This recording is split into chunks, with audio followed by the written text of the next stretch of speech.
Did you know that learning a musical instrument is good for your brain? For adults, it can lead to improvements in working memory, resilience to age-related hearing loss, and lower levels of stress and depression. According to University of Texas research, it's even more effective than brain training games. And the best part is, it's fun! Even if you've never played an instrument, we'll have you playing songs in a month. You may think of School of Rock as a place for kids, but we have lessons for adults, too. School of Rock Eden Prairie offers lessons on guitar, bass, drums, keyboards, and vocals. You choose whether your lessons are in person or online. We also have adult bands if you want to jam with other adults. And AM 950 listeners get 10% off 45 or 60-minute weekly lessons. Visit EdenPrairie.schoolofrock.com or click on the link on AM950radio.com.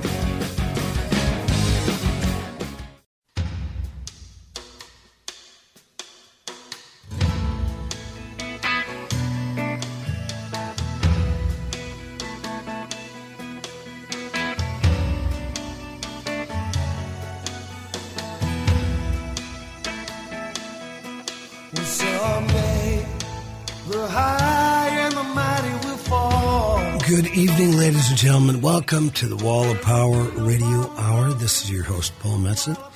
We have one of the greatest musicians in the Twin Cities on tonight. Laura McKenzie calls her music traditional wind-powered music. She's part of a 12-week series that my good buddy Billy McLaughlin's putting on called The Church of Lost Souls. It's a live stream concert series. It launches live from the Parkway Theater on Valentine's Day, which is, of course, February 14th, featuring Billy and members of his band Simple Gifts and a stellar slate of special guests, including the woman I have on tonight, Laura McKenzie. We'll talk a little bit more at the end of the show about the live concert stream, but I'm so happy to have Miss McKenzie on. She has won awards from the Bush Foundation and the McKnight Foundation, grants, of course, for her work in music. And the Minnesota State's Arts Board has called her a master folk artist.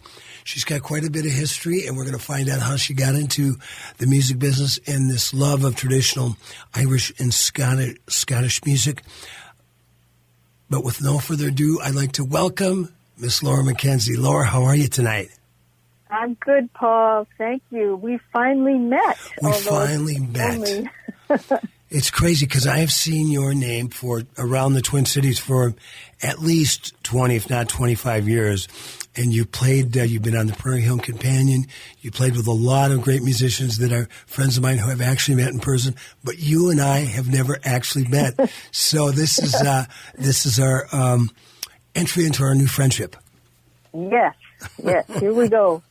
So when did you start playing with Billy McLaughlin? Let's start there. Oh, I'm terrible with numbers and years, but it's been a good few years. Okay, there we go. Well, let's go this route. When did you get so interested and then so involved with playing traditional Scottish and Irish music? And I'm sure you play more musics than just that. But where did the young Laura fall in love with music? Well, honestly, I can say this pretty quickly. It wasn't until I was in college that something snapped for me. I was classically trained and then academically trained. I was studying ethnomusicology, and I started playing in an Irish dance band. I fell in with the St. Paul, Minnesota Irish American community and started playing in an Irish Ceilidh band, we call them, an Irish dance band.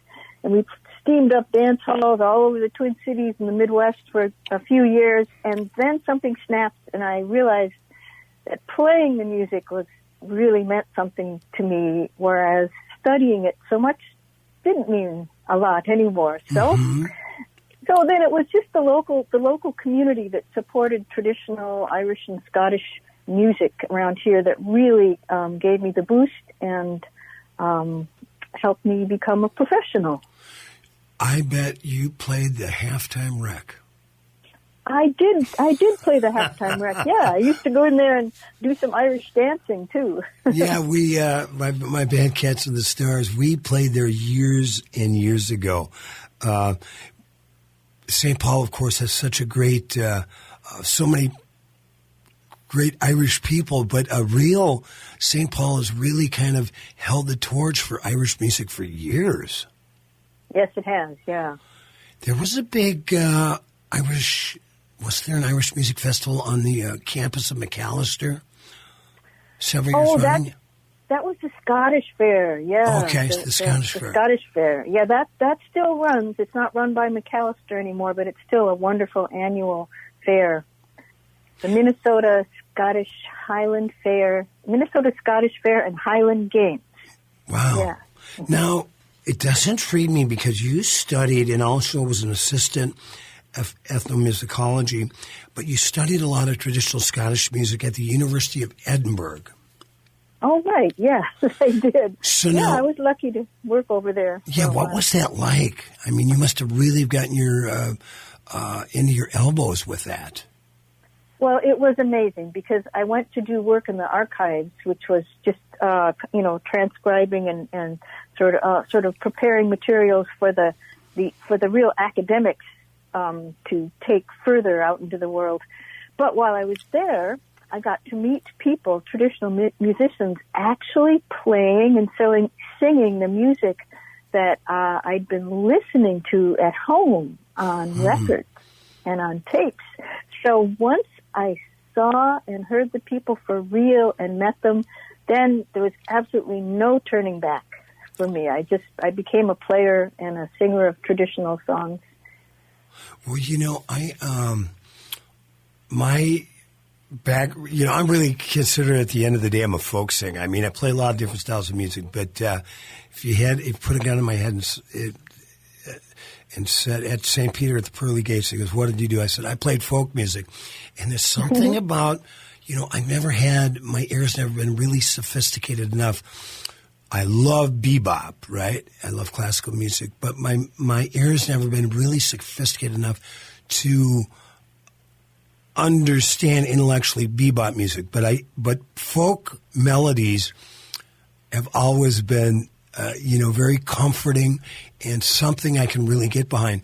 So when you're studying Scottish music and Irish music, that's where, and British Isles music, that's where folk music in America came from. It provided a very much the foundation. That's right, yeah. So how long were you studying and working at the University of Edinburgh? Oh, that was only for a term, one term. But I've been back many times since. And what follow up? Now, when you say follow up, do you play over there too? Well, when I go to Ireland and Scotland, I do play, not professionally, but I play in informal sessions where we just play jigs and reels and strathspeys and marches and sing songs, and that's where I've learned most of my music and style was from playing in those sessions. Who was that I'm just thinking about? I think his first name was Paddy, but there was a really legendary Irish musician from St. Paul. Did he play concertina? I'm not exactly sure what. And he passed away in the last few years. Oh. Or maybe it's somebody else that hasn't passed away, but I think you might be thinking of Paddy O'Brien. That's who it is. Yeah, Paddy's still going strong. All right. Yeah. All right. Yeah, we've all disappeared. Right. Especially this year. But Paddy's going strong. Yeah, we are really blessed in St. Paul to have a couple of legendary musicians from Ireland that have made their home in Minnesota for a long time. And yeah, he's extraordinary. So now I was doing some research on my guest, Laura McKenzie, who I'm speaking with tonight. You play, it looks like, at least a dozen instruments. That's true, but they're all wind instruments. They all are powered by some movement of air. So there are different types of flutes, mainly wooden flutes and whistles. And I play a little concertina. It's a squeeze box. It's not as big as a button accordion. It's a little squeeze box. And then I play lots of different bagpipes, unusual ones, and then I sing songs. Now, if you heard a song you've never heard of and somebody sang or played a song for you, could you tell this is from Scotland or this is from Ireland? I might be able to tell. I might be able to. Just because I've spent so much time with the music. You are a brilliant musician, Laura McKenzie. I can't wait to meet you in person and hear you play in whatever kind of setting the new normal is going to provide us. Tell us, we're going to play a medley of 2 songs that you performed. Tell us about Jackson Reel and the Queen of May. Oh, okay. Well, this is a set of reels that I recorded with someone that you know, Dean McGraw. I certainly know Dino, another great Twin Cities musician. Yeah, so they're straight ahead traditional Irish reels with Dean McGraw's wonderful, very full, rich, powerful guitar backup. He is amazing. We're going to listen to my guest, Laura McKenzie, and one of the greatest guitar players in America who happens to reside in Minneapolis, Dean McGraw. Be back with Laura for the whole show tonight on the Wall of Power Radio Hour.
Welcome back to the second set of the Wall of Power Radio Hour. This is your host, Paul Metzen. We just heard a song that was performed by my guest, Laura McKenzie. Laura, what did we just listen to? We heard a song from Scotland called False, False, Hey Ye Been, or False, False, Have You Been, My Love. And it's a traditional song. It's a song that I knew for many years as an unaccompanied song. That's the way we usually sing traditional songs in Ireland and Scotland without any instruments at all. And it's a song that I brought to my big band project, Brass Lassie, and got Pete Enbloom, a local horn player arranger, to do a big band arrangement of it. So we made this traditional song into a big band piece. Wow, how fun is that? Say, Laura, how far back do they figure some of these songs that are still being performed in Scotland and Ireland and now in America and around the world? How far back do some of these songs go? Well, some of them probably, go back to the 1600s anyway, or 1700s. Wow. But some of them that we call traditional might be much more recent. They just fell into the traditional pipeline and the composer was forgotten.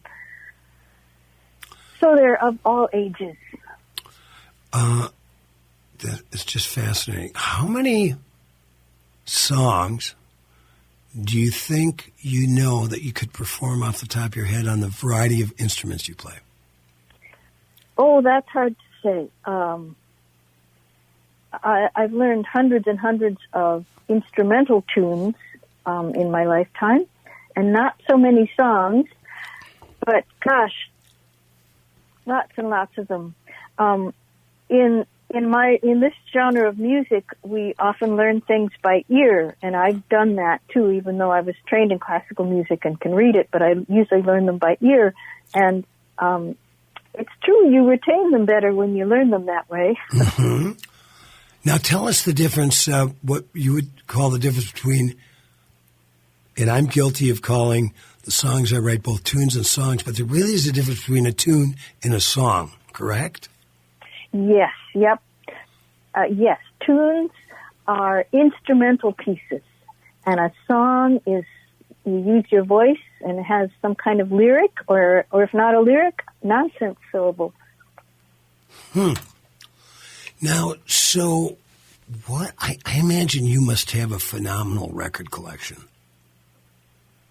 Yes, and you know what else I still have? What? I have a phenomenal collection of cassette tapes. Bless you. I'm a huge cassette guy. I've got over 2,500 cassettes in my basement. I'm planning on moving to Duluth this summer, and I look at my 2,500 LPs, 900 books, 2,500 CDs, 2,500 cassettes, and I go, I think cassettes are one of the most durable forms for transmitting music. You can have a cassette under the seat of your car for 10 years, pull it out, blow off the dust, put it in your cassette player, and sounds as good as it did in, 2010.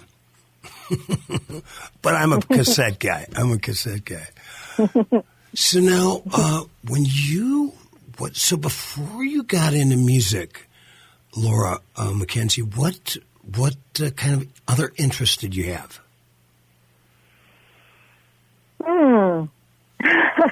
Let's say a teenage Laura Mackenzie. Oh, a teenage Laura Mackenzie loved walking in the woods and playing music. There you go. but it was mainly it was classical music in those days. Except I would keep bamboo flutes around, and I'd take bamboo flutes sometimes out in the woods to play.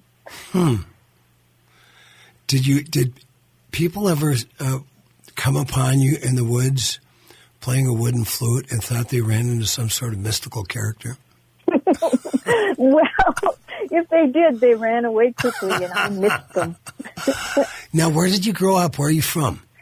I'm from Northfield. Northfield, Minnesota. I love Northfield, Minnesota. What did your mom and dad do? My mom and dad had a store down on Main Street, Division Street, called Mackenzie's Gifts. Okay. And what kind of gifts?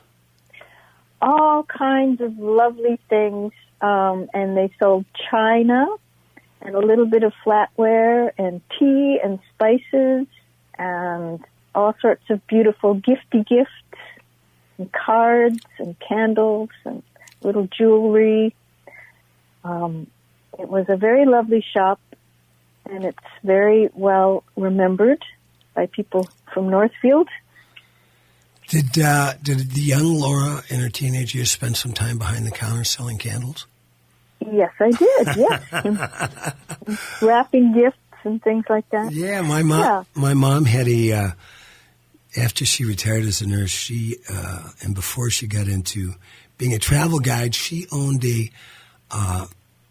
wasn't really a jewelry shop, but it was a gift shop that had, rings and earrings and watches and different things like that. And everybody in the Metza family spent some time behind that counter doing exactly what you did. It's just the family business, right? Yes, the family business. And sometimes I think of my father. I mean, I've thought of him often over the years when I've been frustrated with trying to make a living in the music business, especially these days. These days, but also because I was grounded in traditional music, not popular music. Although I've been extremely lucky that I get to bring my style and my instruments to other genres, mainly for many years now through Billy McLaughlin. I'm just so lucky that I get to, come out with my style and instruments and use them for other genres of music. But anyway, I would think about my dad and how he struggled to make a living for a family on a gift shop, and I think that I communicate with him, and he helps me out with how to make it now. So he's still with us? I think so. He certainly is in my heart and mind. Okay. Well, my guest, Laura McKenzie, is playing with my other good buddy, Billy McLaughlin, the Church of Lost Souls. It's a live stream concert series. Launches live from the Parkway Theater on Valentine's Day, just a little over a week away. It features Billy and members of Simple Gifts and a stellar slate of special guests. Yeah. 12 consecutive Sundays through May 2nd, 2021. We're going to have Laura McKenzie on for the rest of the show tonight on the Wall of Power Radio Hour, and we'll hear a little more music from her and also a cut with the great Billy McLaughlin.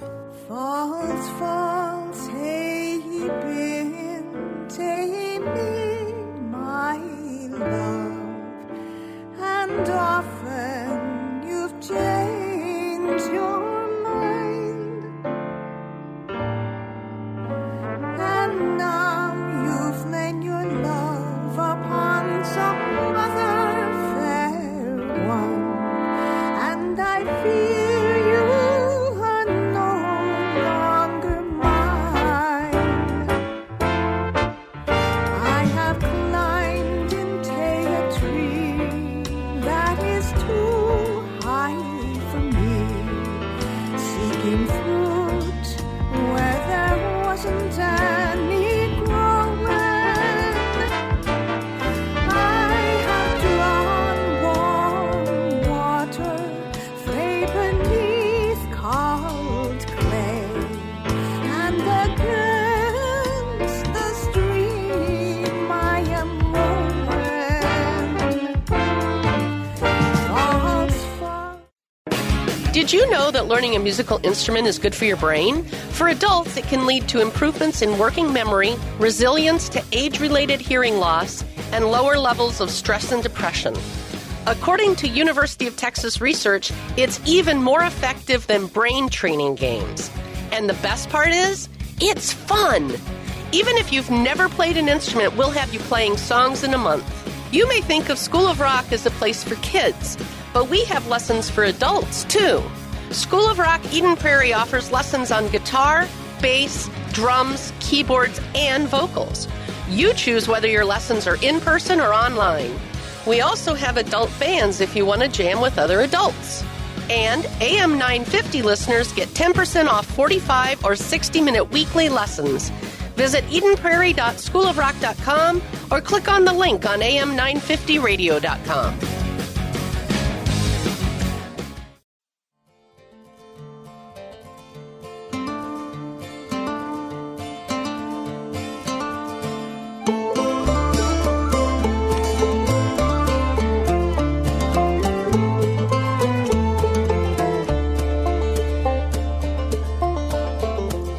Lord, I went to church one day for to hear them shout and pray, or to hear the preacher plow, the gospel plow. Hold on, keep your hand on the plow and you hold right on. The preacher said I must repent, so right down the aisle I went. Keep your hand on the plow and you hold right on. Hold on, keep your hand on the plow and you hold right on.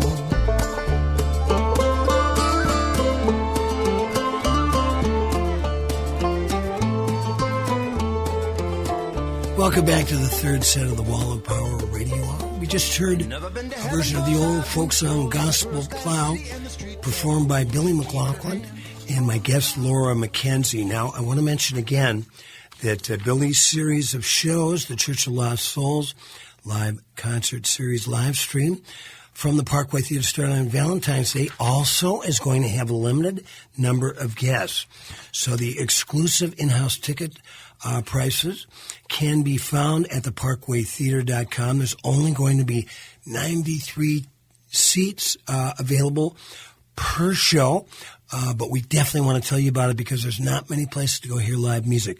So as part of the Church of Lost Souls, you can go be there in person or hear the live stream. Go to parkwaytheater.com for more information. You know, my guest, Laura McKenzie, Billy's got such a great taste in music. Do you remember when you bumped into Billy for the first time? Yes, I do. He invited me to his home studio to add some sort of Celtic flavor to something he was recording.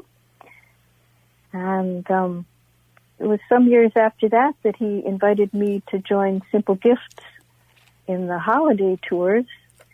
And that's just been an absolutely wonderful thing for me ever since.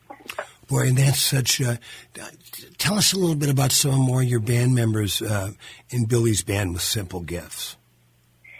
Well, we have some fabulous singers, Karen Paris and Amy Quartz. And Simple Gifts will be joined by Kathleen Johnson for this series at the Parkway. And the bass player, I believe it's Dan Ristrom. We've worked with him a lot, and he's just a wonderful, joyous musician. Yeah, and his dad, Reuben Ristrom, is one of the top jazz guitar players in town. Yes, absolutely, absolutely. And, of course, Billy McLaughlin at the helm. Yeah.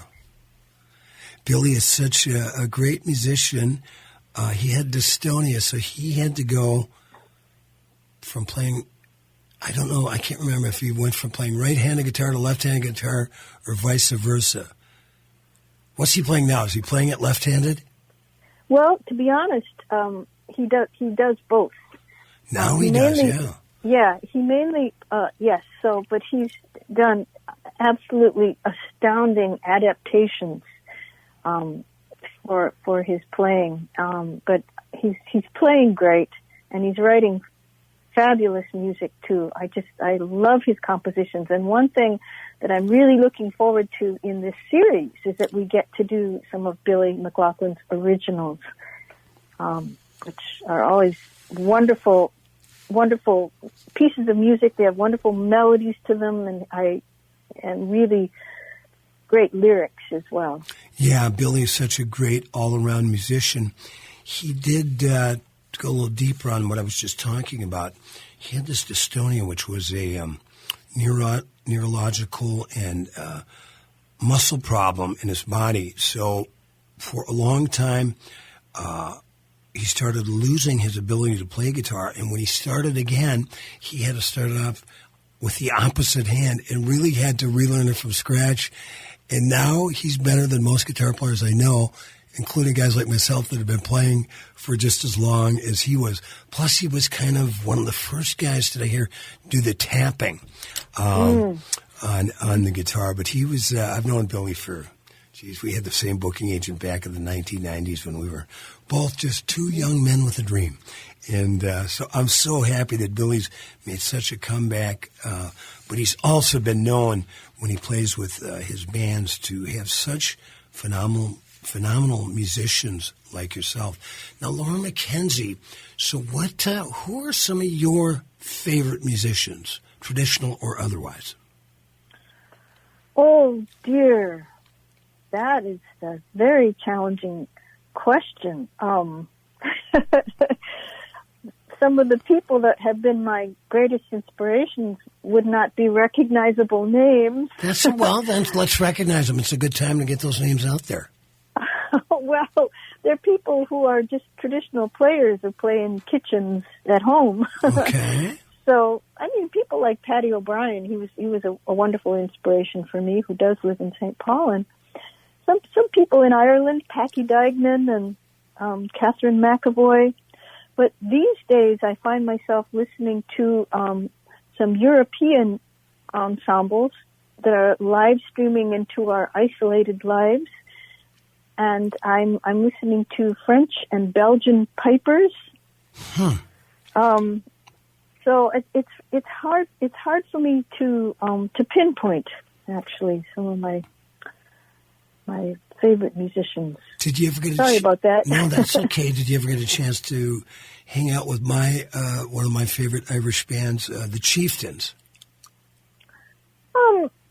Well, I didn't hang out with the Chieftains per se, but I found myself playing in some really cool informal sessions with various members of the Chieftains long ago. Mm-hmm. Like, tell me, you played with Derek Bell.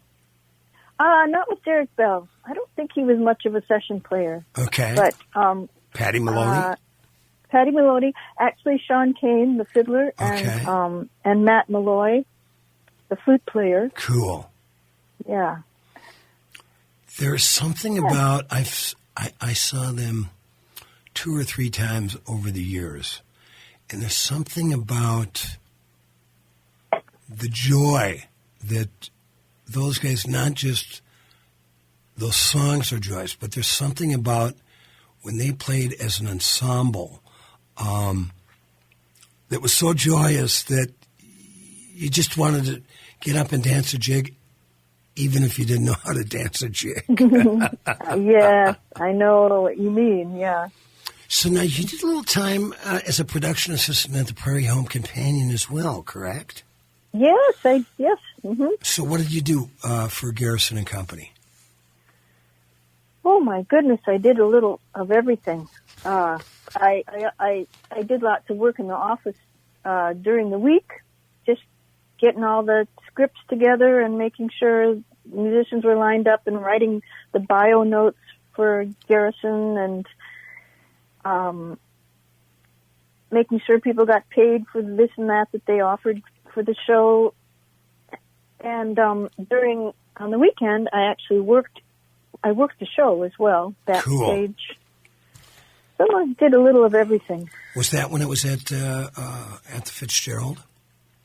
Yes, before it was the Fitzgerald, though. I think that was when it hadn't been renovated yet. That was a long time ago. I had Rich Dworsky on, 4 or 5 years ago. And he told the story that Garrison Keillor was looking for a new place. His radio show was getting more popular. And he went to look at the Fitzgerald. I'm not sure what it was called before that. Do you remember? Was it the World? Yeah, that was it. The World Theater. And he took a tour, and Rich Dworsky's mom had a ladies group that met there once a week, and she happened to be there when Garrison showed up with the realtor. And like any great mother who loves their son or daughter, pitched Rich as a piano player to Garrison Keillor, and one thing led to another, and Rich had that gig for years and years and years. And that's the story I know about Garrison, Rich's mom, and the World, which became the Fitzgerald Theater. And that theater is so beautiful. Yes, yeah, it is. I give a lot of credit to Garrison Keillor for moving there and kind of rediscovering it and raising the money to get it together. It sounds great. It looks great. I've had the pleasure of playing there 2 or 3 times myself and saw some great shows. In fact, I saw a great show for a woman from Ireland who I had the pleasure of opening for in Boston on the last date of her tour back in the mid-'90s. And Miss Mary Black. Are you familiar with Miss Black? Yes, yeah, and the whole Black family. Yes. Yeah. It was so amazing. I remember we were backstage. It was the Berkeley Performing Arts Center little concert hall. And it was the last night of her tour, and her guitar player, who had been with her for like 15 or 16 or 17 years, it was his last show with her after this long run, a decade and a half of playing with Mary Black. And there was this little, they gathered around a little semicircle, and I wasn't, trying to eavesdrop, but I could really feel it as a musician who's played with some really good friends for long, long periods of time. I could just kind of feel that, what they were all going through, saying their goodbyes. And it was just an amazing show. And, of course, all the musicians were from Ireland and as good as anywhere in the world. Yeah. So what are you working on? We got about a minute left in this set, Laura McKenzie. What are you working on right now with your music? Well, since we've been in the pandemic conditions, I've been working on solo programs, things I can do absolutely all by myself and not have to work, have anyone else in the room or any other instruments. So I have like 7 different themed programs that I'm working on, and some of them I've put together deeply enough that I've actually live streamed them to some sponsorship events.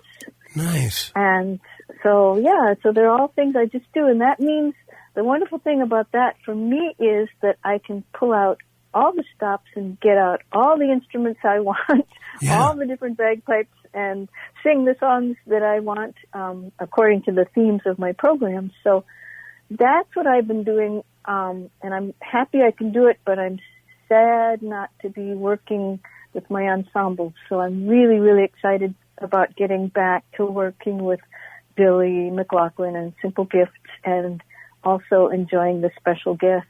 What a thrill it's going to be. Laura Mackenzie, what is your website? My website is lauramackenzie.com.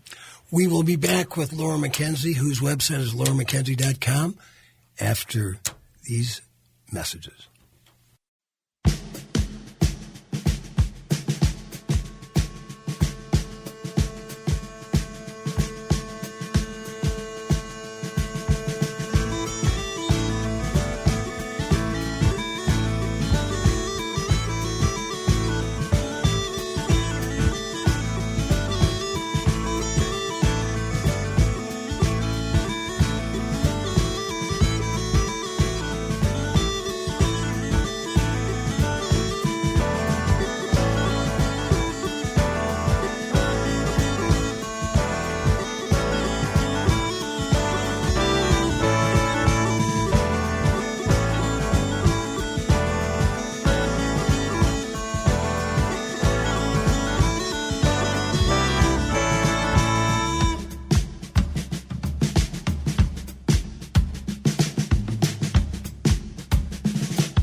Welcome back to the last set of the Wall of Power Radio Hour. This is your host, Paul Metzen.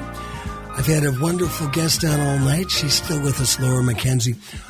Laura, tell us about the song we heard leading into this set. Yes, that was a piece called Grianach, which is Scots Gaelic for sunny. It means sunny. And it was a piece arranged for my big band Brass Lassie, but it was a tune that I wrote for the Scottish small pipes. So at the beginning there, I'm playing the Scottish small pipes, which is a version of the bagpipe from the lowlands of Scotland, not the big, loud, large Highland pipes. And it's a tune that was arranged for us by Dr. David Milne, another local jazz player. That's a name I haven't heard, but I will. If you dig him, I'm sure I'm going to dig him. Laura Mackenzie, you also spent several years on the road with Lori Line. I certainly did. Quite a few years, almost 9. Wow. Mm-hmm. Are you still in touch with Lori? Oh, not really. Not really. I think we're Facebook friends. Oh, there you go. Yeah. What, now tell us about, we played a song earlier in the show tonight with the great Dean McGraw. Who are some of your other favorite Twin Cities musicians that you get a chance to play with, either on the upcoming Church of the Lost Souls live stream concert series, or those that you really enjoy over the years? There's another one of these wonderful famous Irish musicians that has been in St. Paul for decades now is Daithí Sproul. Okay. He's a guitarist and very renowned in the world of Irish and Celtic music in general. And someone that I met through playing with Billy McLaughlin and Simple Gifts is Enrique Toussaint. Okay. Enrique, of course, as you know, is a bass player, and I've been able to do some other projects with him. He's played with me on my Brass Lassie album and in that group. Oh, my. Have you ever had the good fortune to play with my old buddy Tim O'Keefe? I have not been able to play with him yet, no. Yeah, you're familiar with Tim. He was, Yes. We started out playing together the second day of senior high, way back right after the World War I. And, but he's turned into a world-class percussionist. That guy can play every style of music that needs percussion, including, Afro-Cuban, Brazilian, Persian music. Just an amazing musician like you. We are very fortunate, Laura, and I think you'd agree, in the Twin Cities we have such a wealth of great musicians. Yes, indeed. So when you were, back when we could go out, and hopefully the new normal will be able to go out again, did you ever go out to see a handful of musicians in town, or were you a club person at all? Oh, yes, absolutely. And I especially love to go to the jazz clubs in town, those that exist now and those that are sadly gone. Yes. So you went to the Artist Corner, the Artist Quarter down in St. Paul. We've all been to the Dakota. We miss them both. Tell us now, we've got a few minutes left on the Wall of Power Radio Hour. Laura McKenzie, tell us a little bit about what people can expect at the Church of Lost Souls, the live stream concert series that launches live from the Parkway Theater on Valentine's Day, 4:30 p.m. Central Standard Time, for those of you that will be tuning in. Yes, well, it's something that Billy McLaughlin has been developing in his heart and mind for a while now, and it's not actually a church. Right. And you don't have to be lost or found to tune in or show up and enjoy it, but it will be a sort of a variety musical review on a weekly basis, where members of Simple Gifts will be featured, and of course there's a special guest every week that will have their own slot for about 15 or 20 minutes of doing their own music, and there will be an opportunity for us all then to gather at the end to play something together. But there will be music of a number of different genres, and it will all be meaningful and uplifting. And I must say, the songs don't have to have lyrics that are particularly uplifting, but if they're all about sharing the struggle, that is meaningful as well, I think, these days. So that's the bare bones of it. Yes, and some of the guests coming up include Michael Monroe, Jennifer Grimm, and Joe Cruz, Kathleen Johnson on her own, and my good friend Nicholas David, the great God, that guy is so funky. Great singer, great piano player. He's also got a radio show on KFAI on Tuesdays. And if people, they can stream the show starting at 4:30 from parkwaytheater.com. They can also get tickets, 93 seats per show, and they can order them through the parkwaytheater.com. Laura McKenzie, this has been so delightful to get to know you now. I can't wait to see you in person. We might be able to shake hands if we're gloved. Hopefully by the time we do, we might not have to wear masks. But if we have to, we have to. We'll just look at each other's eyes and talk. But I've really enjoyed this and being able to share your music with the audience out there in the Wall of Power Radio Hour land. Thank you, Paul. It's an honor to be here speaking with you. Thanks for listening to the Wall of Power Radio Hour. The show was produced by Paul Metsa, engineered by Patrick Lilia, and brought to you by the School of Rock in Eden Prairie. We'd like to thank our guest, Laura McKenzie. You want to find out more, maybe even attend the Church of Lost Souls, go to theparkwaytheater.com. If you are looking for a hot piece of real estate, a duplex in North Minneapolis, I'm selling mine. Get a hold of me at paul@paulmetzel.com. And like my dad used to tell me, remember to be kind and make someone happy.